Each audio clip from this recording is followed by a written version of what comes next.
Hoje é sábado, dia 13 de março de 2021. Estamos introduzindo a lição de número 12 do nosso trimestre, cujo tema será O Desejado de Todas as Nações. Durante essa semana teremos a possibilidade de estudar os capítulos 59, 60 e 61 do livro de Isaías.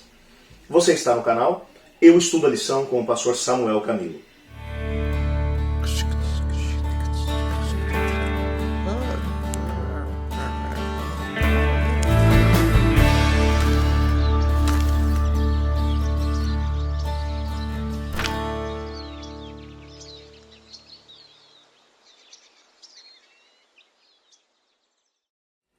A essa altura do nosso estudo, já conseguimos entender algumas ênfases que o profeta Isaías deu no seu livro. Vimos, durante todo esse trimestre, como Isaías foi relevante na sua época, na sua geração. Que mensagens tremendas ele deu, tanto para os reis com quem ele trabalhou, para quem ele ministrou, como, ao mesmo tempo, para a própria nobreza, para o povo em geral. Suas mensagens foram relevantes tanto para os muito ricos, os mais abastados, como também para as pessoas mais simples de toda a nação. Ele mostrou que o caminho que a nação vinha trilhando, já há séculos, os levaria finalmente para o momento em que o Senhor Deus traria castigo sobre a nação. Como um pai que ama tremendamente os filhos, ele os levaria para o cativeiro da Babilônia, para que lá eles tivessem a oportunidade de aprender algumas coisas a respeito do que realmente importa na vida das pessoas. Não é que as pessoas da época de Isaías não fossem religiosas. Aliás, elas eram extremamente religiosas. Todas as manhãs, às 9 horas, e à tarde, às 3 horas, quando aconteciam os sacrifícios, o pátio do templo estava cheio. As pessoas em todos os lugares do país oravam olhando em direção ao templo. Os sacrifícios eram feitos. Durante pouquíssimo tempo, na época do profeta Isaías, o templo deixou de fazer o seu serviço, os sacrifícios deixaram de acontecer no templo. Na maior parte dos casos isso aconteceu. As pessoas, como o próprio Isaías mencionou, elas possuíam uma religiosidade. Elas jejuavam, elas oravam, elas davam suas ofertas, elas tinham uma experiência religiosa. E não foi contra isso que Isaías falou. Isaías mencionou que o grande problema da nação era o fato de eles estarem vivendo uma adoração dividida.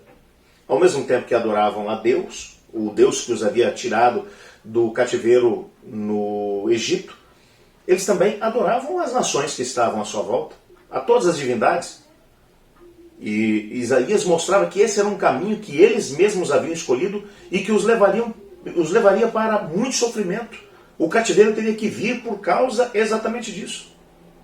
Vimos também que o profeta foi relevante não apenas para as pessoas que viviam no seu tempo. Saltando alguns séculos à sua frente, ele vai falar do momento em que o cativeiro da Babilônia terminaria e as pessoas retornariam. Ele vai mencionar por nome a Ciro, que seria o monarca da coligação dos Médios e dos Persas, que conquistaria a Babilônia e libertaria os filhos de Israel, permitindo que eles voltassem para Judá, para reconstruir o templo.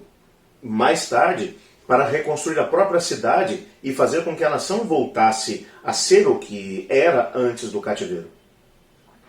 Entretanto, as pessoas olhavam para as mensagens do profeta e viam como algo muito distante deles.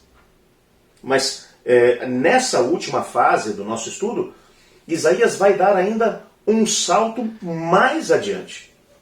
Mais ou menos uns 600 anos para frente, no tempo da chegada do Messias.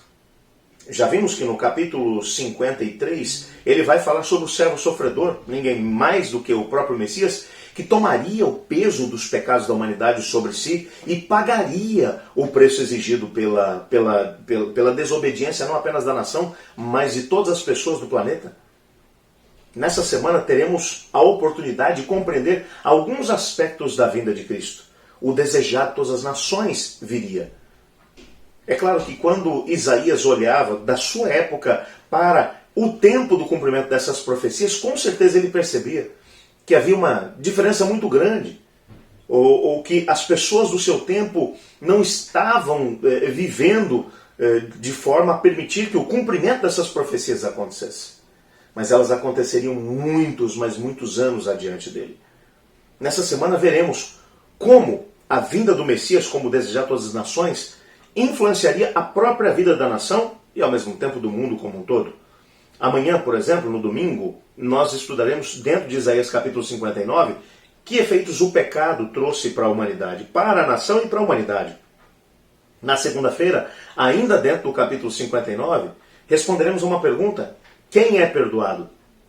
Na terça-feira, dentro de Isaías capítulo 60, versos 1 e 2, estudaremos um apelo universal, um apelo feito não apenas à nação, mas ao mundo como um todo. Na quarta-feira, em Isaías capítulo 61, verso 2, estudaremos sobre o ano aceitável do Senhor. Na quinta-feira, sobre o dia da vingança do nosso Deus. Portanto, essa semana tem muita coisa interessante, mostrando alguns aspectos da obra que o Messias efetuaria, vindo como desejar todas as nações. Vindo não apenas para resolver o problema da nação de Israel, mas para resolver o problema do mundo. Compreenderemos que Cristo Jesus cumpriu cada uma dessas predições. E eu quero nesse momento orar agradecendo a Deus, porque com mais de 600 anos de antecedência, através de Isaías, ele vai mostrar o que estava para acontecer, ou o que aconteceria dentro do momento do retorno de Cristo Jesus. Ore comigo. Obrigado, Pai, porque em Tua palavra compreendemos que o Senhor não foi apanhado de surpresa com os diversos acontecimentos. O Senhor predisse o que aconteceria com Israel e, ao mesmo tempo, a vinda do Messias, que viria para resolver não apenas o problema da nação de Israel, mas o problema do mundo. Portanto, estamos incluídos também nessas mensagens. Ajuda-nos a entendermos durante essa semana a relevância da obra de Cristo Jesus aqui na Terra. E, ao mesmo tempo, ajuda-nos a podermos nos entregar verdadeiramente a Ele, vivendo uma experiência forte com Cristo Jesus no nosso tempo e na nossa geração, preparando-nos não mais para a primeira vinda, mas para a segunda vinda de Cristo. Pois é no nome dele que oramos. Amém. Eu estudo a lição. E você?